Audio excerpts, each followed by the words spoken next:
Sementara itu, proyek PIK 2 bukanlah proyek untuk kepentingan umum,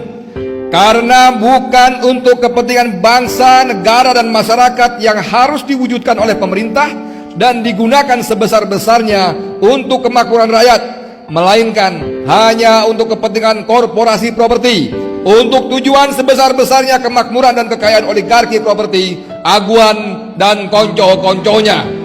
Alhasil, proyek PIK 2 tidak boleh dilabeli PSN. Lalu cara membebaskan lahannya menggunakan ketentuan Undang-Undang Nomor 2 Tahun 2012 tentang pengadaan tanah untuk kepentingan umum, yang langsung mengambil tanah rakyat tanpa negosiasi dengan dalih untuk kepentingan umum. PIK 2 murni proyek swasta, tidak ada kaitannya dengan kepentingan negara, sehingga status PSN yang diberikan negara harus dicabut karena bertentangan dengan undang-undang. Ketiga, kerugian yang dialami negara berupa munculnya entitas negara dalam negara, berupa kawasan perumahan eksklusif, dan berkurangnya potensi pendapatan negara dari sektor PPH dan BPHTB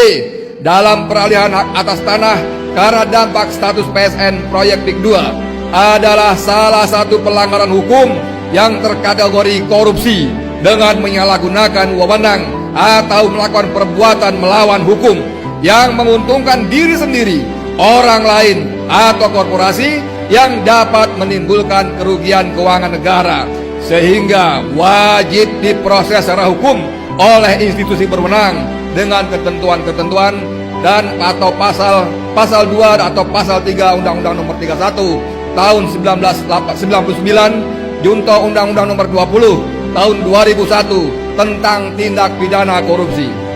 Keempat, Saudara Muhammad Said Didu dalam kasus ini hanyalah seorang warga negara yang sedang menjalankan aktivitas menyampaikan pendapat di muka umum, yang merupakan hak konstitusional yang dijamin oleh pasal 28 Undang-Undang Dasar 1945. Kelima, Saudara Said Muhammad Said Didu dalam perspektif akidah Islam sedang menjalankan ibadah sesuai keyakinan agama Islam berupa aktivitas ibadah dalam bentuk dakwah amar ma'ruf nahi mungkar, yang juga merupakan hak konstitusional yang diatur dalam pasal 29 Undang-Undang Dasar 1945. Keenam, karena itu dengan dalih dan alasan apapun, Saudara Muhammad Said Didu tidak dapat dipersoalkan secara hukum karena sedang menjalankan hak konstitusional yang dijamin oleh konstitusi negara, sehingga segala tindakan yang mempersoalkan aktivitas berpendapat dan menjalankan kewajiban dakwah amar ma'ruf nahi mungkar dapat dikategorikan sebagai tindakan kriminalisasi. Ketujuh,